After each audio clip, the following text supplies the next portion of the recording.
Bom, Juninho, bom dia, né? Vamos para dia. mais um jogo onde o Avaí tem como intenção a vitória para retornar ao G4, e aí acredito que a gente entra naquela discussão de 2 zagueiros, que a gente tem conversado contigo já algumas rodadas, mas a gente até imagina que você deve adotar o esquema com 3 zagueiros, apesar do Marquinhos, a gente viu aí ao longo da semana já trabalhando com bola, mas a gente não sabe qual é a real condição dele, apesar que ele ficou 4 jogos fora, né? O que você pensa com relação a isso?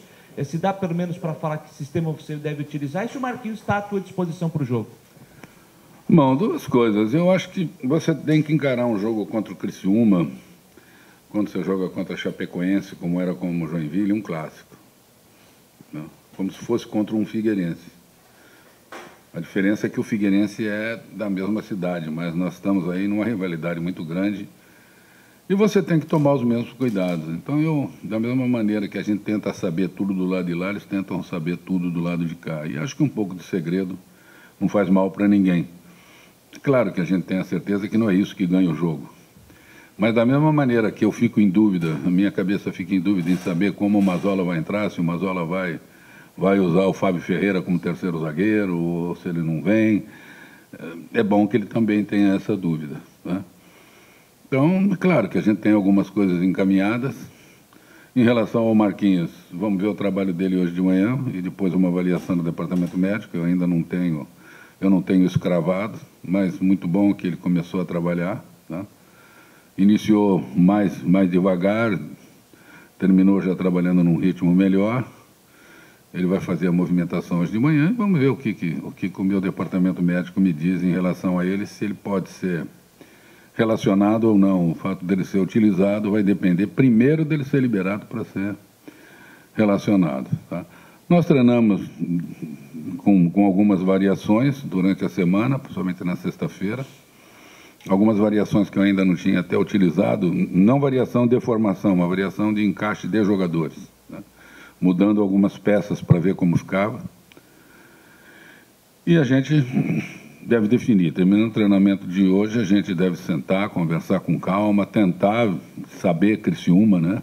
Ou então até esperar chegar em Criciúma e ver se você consegue lá algum amigo, alguém que de alguma maneira acompanhou os trabalhos do Criciúma e nos passe alguma coisa para que você possa, de repente, fazer a opção mais certa. Eu acho que quando você joga assim, a gente não tem essa necessidade, se eu for jogar com um time de outro estado, assim, você não tem tanta essa necessidade de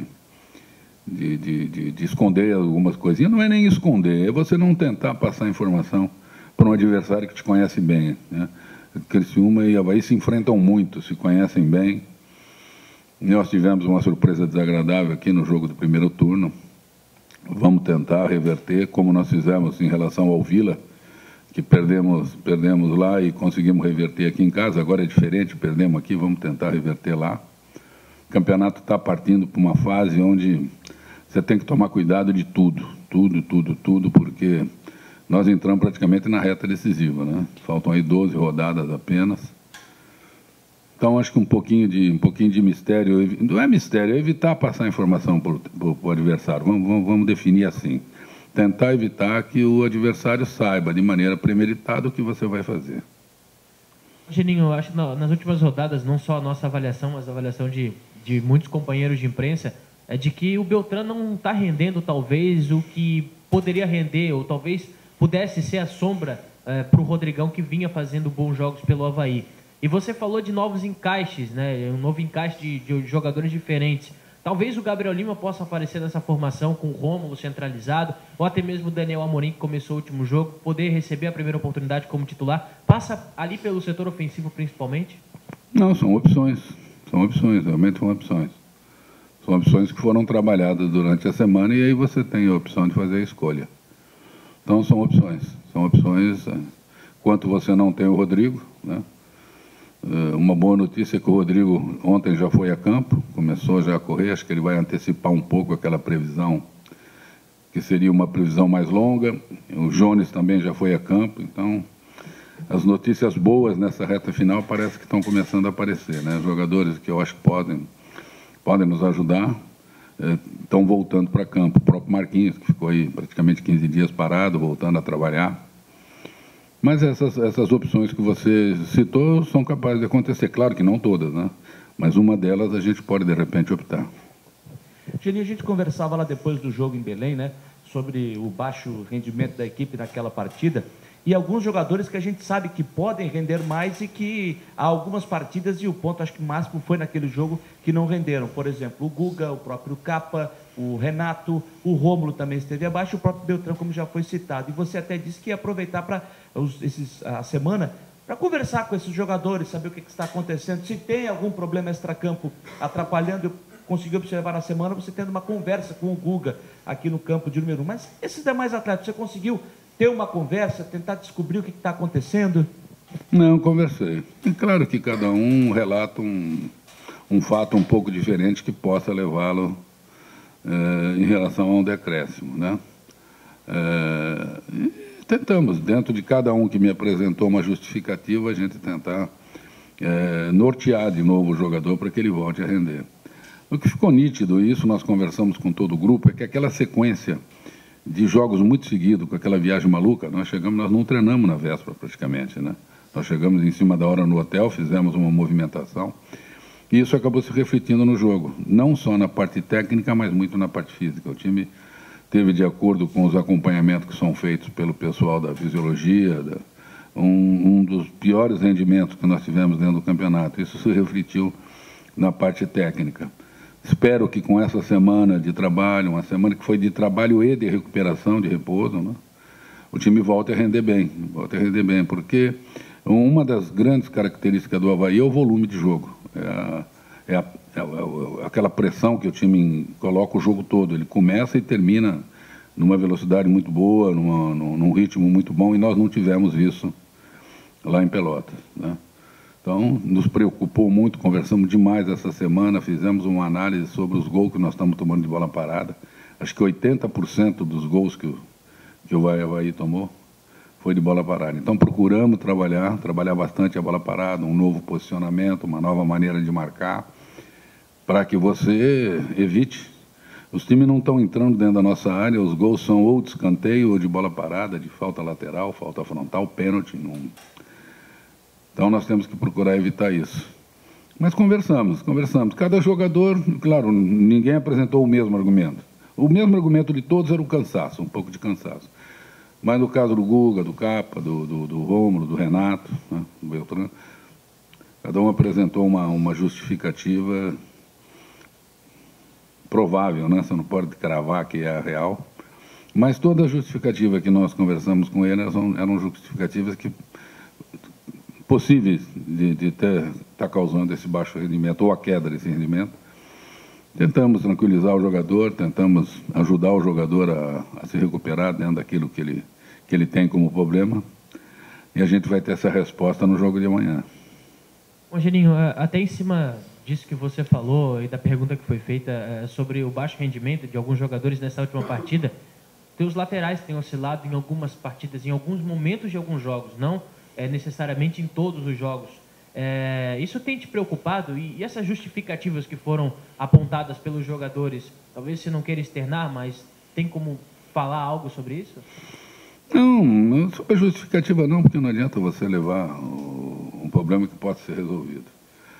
Mas é claro que preocupa a queda dos meus laterais, porque nós jogamos muito pelo lado. Uma das maiores armas do Avaí é jogar pelo lado.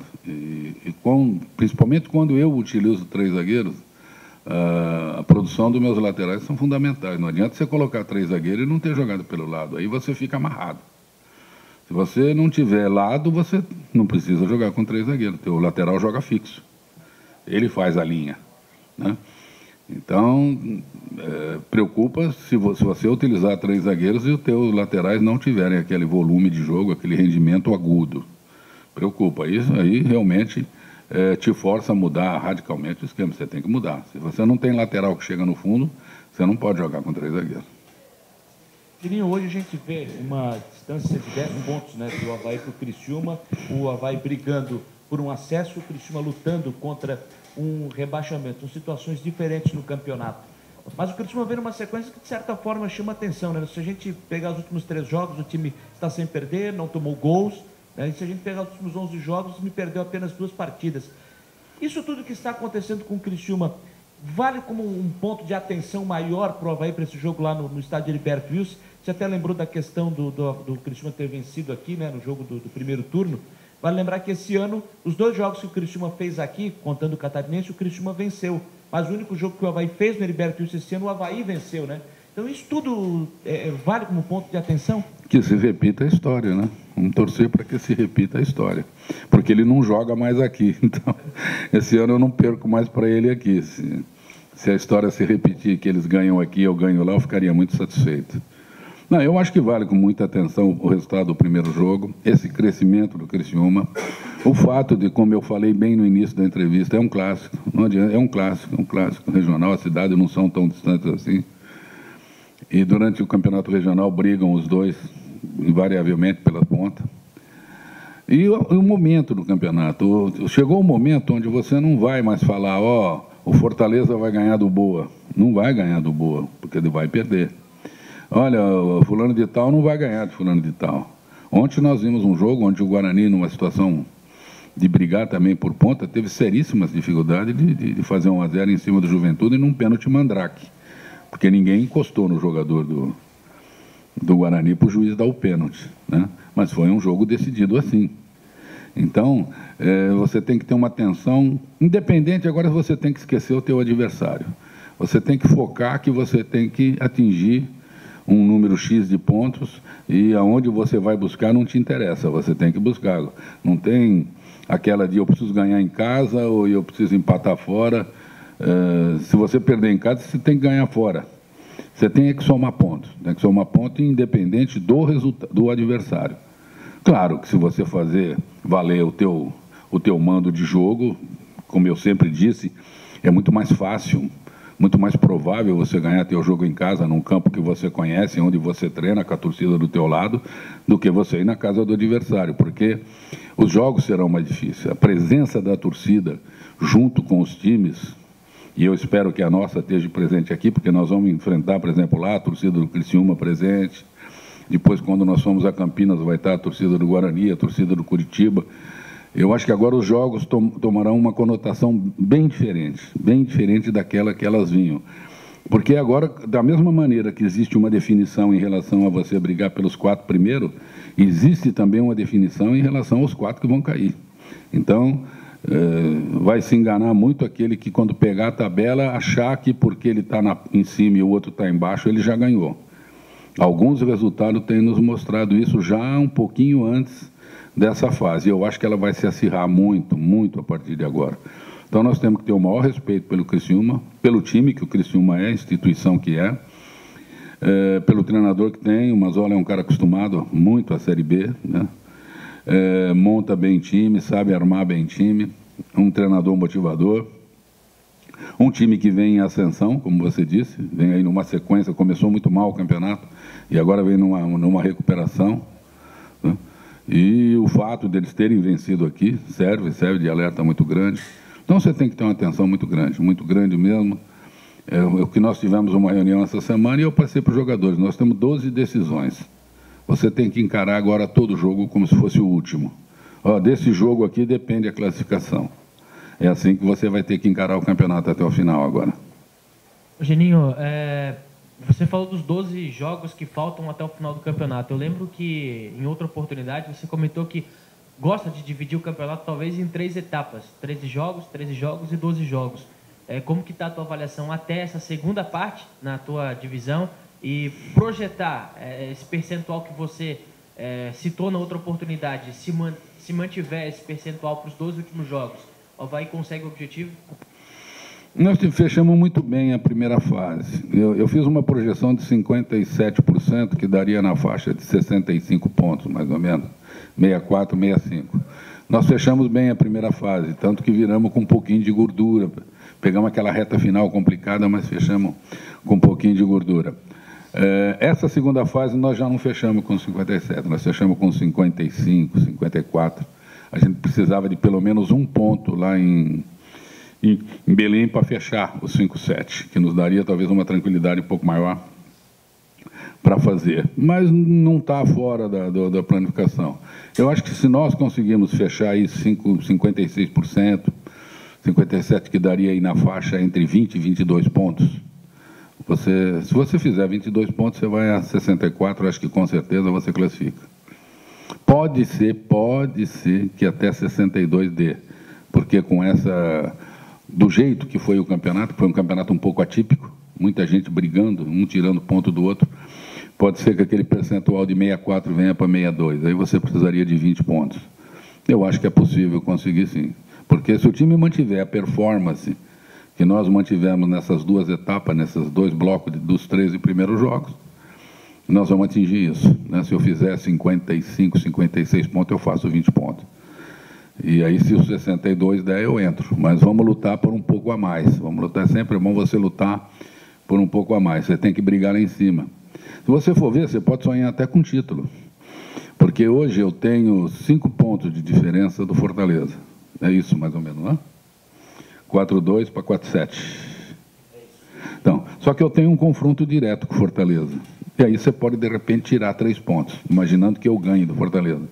A minha diferença para o líder é 2. Então, de repente, eu posso sonhar com o título, né? Então, eu acho que você vê como o campeonato está encaixado, está muito encaixado. Ainda você não tem coisa que nos campeonatos anteriores tinha. Um bloco que está brigando para não cair, um bloco que está brigando para classificar e uma turma que está no meio não querendo nada. Ainda não tem. A turma do meio corre risco de cair e tem chance de classificação.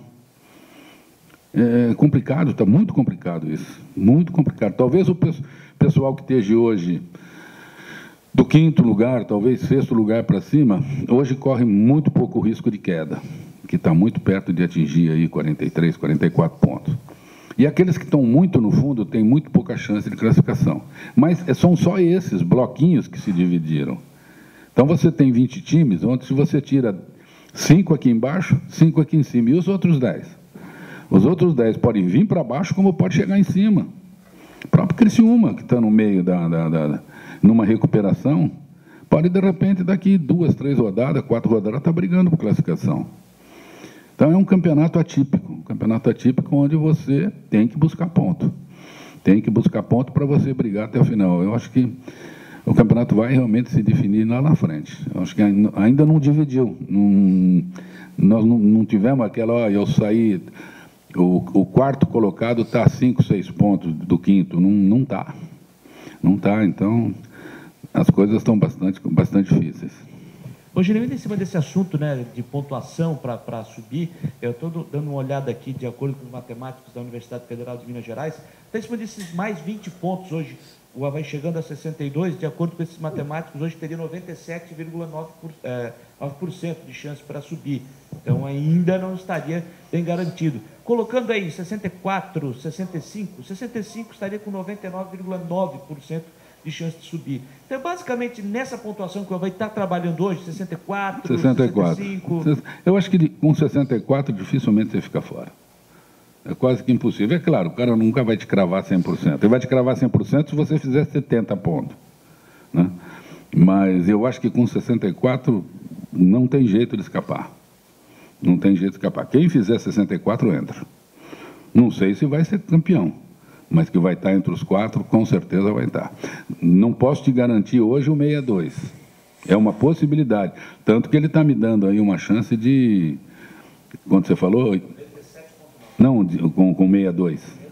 97. Poxa, uma porcentagem de 90% é uma possibilidade altíssima. Altíssima. Mas mesmo assim eu não te cravo ainda o 62. Se você me perguntar daqui umas 4, 5 rodadas, pode ser que eu fale para você se vai dar 62 ou não. Mas o bom é você brigar por 64. Se você conseguir fazer 64, pode comemorar que não tem jeito de ficar fora, não. Janinho, pela experiência que tu tem, por ter passado por inúmeras experiências e situações no futebol, como que você espera o ambiente no estádio Heriberto Wilson, um time que vem numa crescente, né, depois de uma fase ruim no campeonato, uma recuperação, num lugar onde a torcida costuma comprar a ideia do time? Como que você está esperando esse ambiente no Heriberto Wilson? Exatamente como você falou, um ambiente de euforia, um ambiente de uma torcida motivada, uma torcida que até 3, 4 rodadas atrás estava pressionando demais o grupo, pressionando demais os jogadores, né, o grupo de jogadores. Esse grupo era um grupo muito pressionado, pouca gente no estádio, né? E você já viu no último jogo contra o Fortaleza um campo cheio, aquela bandinha que fica ali atrás do gol tocando, né? Então eu espero realmente a volta do torcedor no estádio. Como você disse, é um torcedor que joga junto, é um torcedor que, se o time vem junto, ele joga junto. Então é uma dificuldade a mais, porque esse calor que vem da arquibancada para dentro motiva muito o time. Nós temos que estar preparados para isso. Um time que quer chegar, o time que quer atingir o seu objetivo tem que estar preparado para tudo. Não espero um ambiente hostil, de maneira nenhuma. Nunca que eu fui jogar em Criciúma, com qualquer equipe que eu fui, eu tive um ambiente hostil. Nunca. Sempre fui bem recebido, sempre tive uma torcida torcendo muito a favor do time, pressionando o time, pressionando a arbitragem, tudo que tem direito de uma torcida fazer, mas nunca uma manifestação hostil. Mas espero realmente um ambiente onde a torcida, um ambiente meio caldeirão, onde a torcida vai tentar levar o time do Criciúma para um resultado. E nós temos que estar preparados para isso. Ô, Juninho, é claro que a situação de tabela, ela é um pouco diferente, né? Ela é um pouco diferente em relação a 2014. Hoje o Avaí está numa condição melhor. Mas da forma como aconteceu aquele acesso de 2014, na última rodada, naquela loucura que foi, você pega alguma coisa do que aconteceu lá para usar de exemplo, até para reforçar para o grupo desse ano, para garantir esse acesso? Eu pego dois exemplos de acesso do Avaí, aquele 2014 e depois o 2016. Foram situações completamente diferentes. Em 2014, o Avaí começou mal, não tinha começado mal. Eu cheguei aqui, o time estava, né?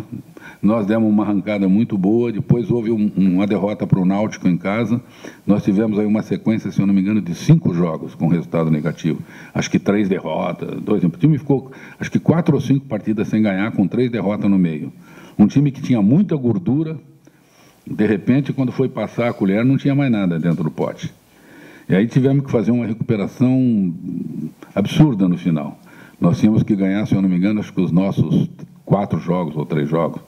Ganhamos, acho que aqui da Portuguesa, ganhamos do Santa e ganhamos do Vasco, né?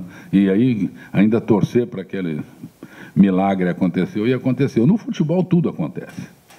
Tudo acontece. Futebol é a única coisa que você não crava. Nunca o favorito ganha. Você não pode cravar que o favorito vai ganhar. Você não pode falar não vai acontecer, porque acontece. Você joga com um lance fortuito, um chute que, em vez de pegar bem, pega errado, ou um chute que pega muito bem, uma falha de um zagueiro ou de um goleiro, um grande lance, um erro de arbitragem. Você joga com muita coisa no futebol, então você tem que esperar o imprevisto. Então, essa subida de 2014, com aquela campanha tão boa, depois aquela queda, depois aquele arranque na final, serve de exemplo. Porque você pode, de repente, em algum momento, nesses 12 jogos, ter aí 1, 2, 3 resultados negativos, e você não pode se entregar. Porque aquele time de 2014 não se entregou. Ele mostrou força e foi buscar na frente, né? E aquela recuperação fantástica que esse time teve em 2016.